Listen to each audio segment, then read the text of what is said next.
اعوذ باللہ من الشیطان الرجیم بسم اللہ الرحمن الرحیم اینما تکونوا یدرککم الموت۔ اب ظاہر بات ہے کہ قتال سے جی چرانے میں اصل سبب کیا تھا؟ موت کا خوف۔ اب اس کو کھولا جا رہا ہے جو ان کے دل کے اندر ہے۔ اینما تکونوا یدرککم الموت، جہاں کہیں بھی ہوگے موت تو تمہیں آ لے گی، پا لے گی۔ وَلَوْ كُنْتُمْ فِي بُرُوجٍ مُشَيَّدَةٍ، خواہ تم بڑے مضبوط فورٹیفائڈ قلعوں کے اندر اپنے آپ کو جا کر محصور کر لو۔ بروج قلعے کے لیے آتا تھا، مشیدہ بہت مضبوط۔ وَإِن تُصِبْهُمْ حَسَنَةٌ يَقُولُوا هَٰذِهِ مِنْ عِندِ اللَّهِ۔ ان منافقین کا ایک اور طرز عمل دیکھیے، اگر مسلمانوں کو کوئی اچھی شے مل گئی، کوئی فتح ہو گئی، کوئی اور خیر آ گیا، حضور کی تدبیر کے اچھے نتائج نکل آئے، تو اسے حضور کی طرف منسوب نہیں کرتے تھے۔ کیا کہتے تھے؟ ان تصیبہم حسنۃ یقولوا ھذہ من عند اللہ، بڑا اللہ کا فضل ہوا، بڑا اللہ کا کرم ہوا، اللہ نے کیا ہے۔ وان تصبہم سیئۃ، اگر کوئی تکلیف آ گئی، کوئی مصیبت آ گئی، یقولوا ھذہ من عندک، اے محمد آپ کی وجہ سے ہوا ہے، یہ آپ نے یہ غلط اقدام کیا، آپ نے یہ فیصلہ کر لیا کہ کھلے میدان میں جا کے جنگ کریں گے، ہم نے تو مشورہ دیا تھا آپ کو، آپ کی بھی رائے یہی تھی کہ مدینے کے اندر محصور ہو کر جنگ کریں۔ خیر آ گئی تو اللہ کی طرف سے، اور اگر تکلیف آ گئی تو اے محمد آپ کی طرف سے۔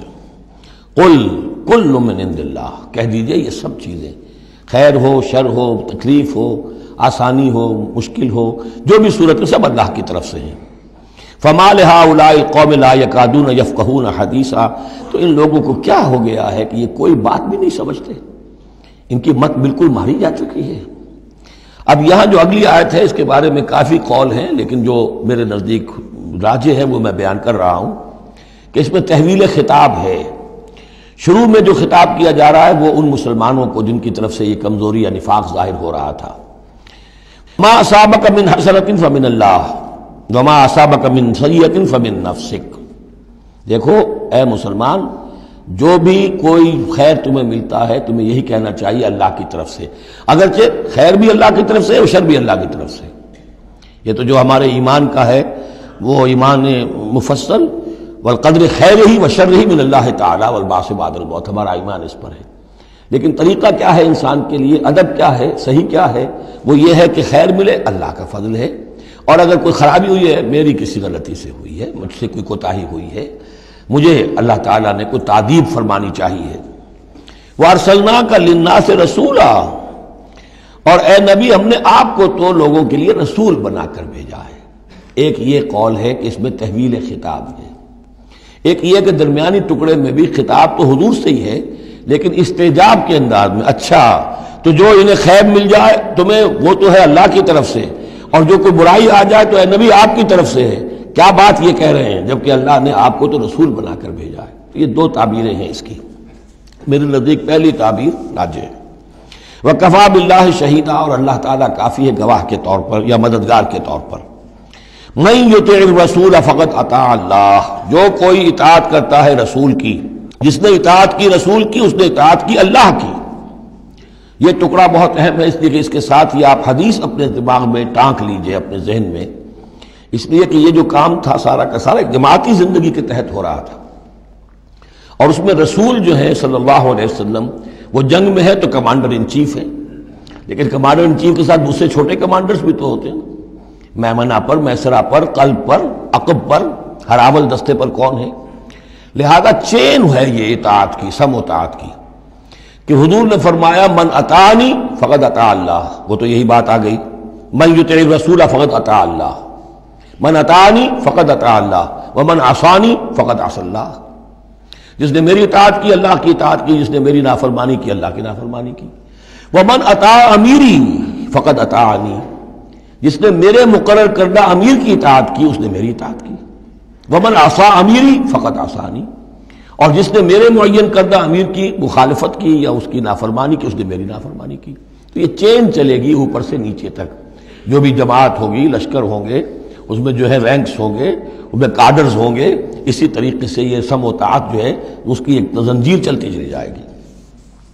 ومن تولی فما ارسلناک علیہم حفیظا، اب جو اس سے منہ موڑ دیں، روگردانی کریں، تو اے محمد صلی اللہ علیہ وسلم، ہم نے آپ کو ان پر داروغہ بنا کر یا ذمہ دار بنا کر نہیں بھیجا ہے، وہ پھر اپنا معاملہ اللہ کے ہاں جا کر وہ خود اس کا محاسبہ جو ہے فیس کریں گے۔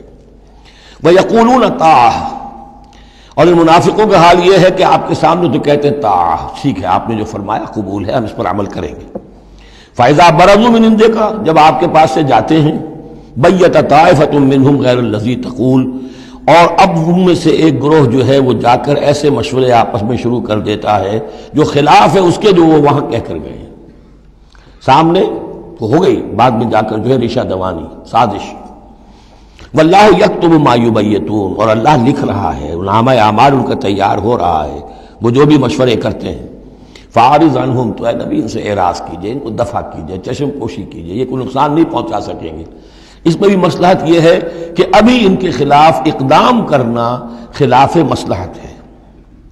جیسے ایک دور میں فرمایا گیا کہ ابھی فاعفوا واصفحوا، ان یہودیوں کو ذرا ابھی ان کی شرارتوں پر نکیر نہ کیجئے، جو کہہ رہے ہیں صبر کیجئے، اس لیے کہ ابھی اسی کے اندر مصلحت ہے کہ ابھی یہ محاذ نہ کھولا جائے۔